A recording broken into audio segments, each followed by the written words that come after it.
আমি হলাম অ্যাস্ট্রোরুমি। আজকে এসেছি ছোট্ট একটা রেমেডি নিয়ে, যেসব ছেলে মেয়েদের বিবাহে বাধা আসছে।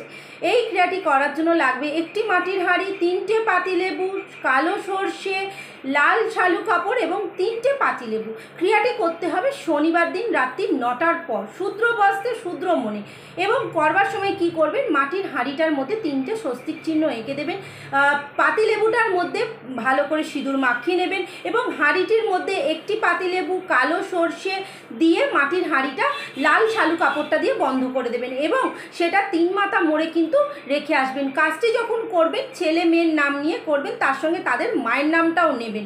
এবং তারপর বাড়িতে এসে একটি যে পাতিলেবুটা রেখে গেছেন, 2টো পাতিলেবু ঘরে কিন্তু রাখা রয়েছে, সেটা একটি ঠাকুরের কাছে রাখবেন আর আরেকটি পাতিলেবু কি করবেন না, ছাদের মাথায় নিয়ে যাবেন, 4টি টুকরো করে চারদিকে ছুঁড়ে ফেলবেন। কিন্তু যখনই ক্রিয়াটি করবেন, পুরো ক্রিয়াটি করবার সময় কিন্তু ছেলে মেয়ের নাম এবং তার সঙ্গে তাদের মায়ের নাম করে দেখুন। 7খানা শনিবার অবশ্যই ফল পাবেন, ফল পেতে বাধ্য।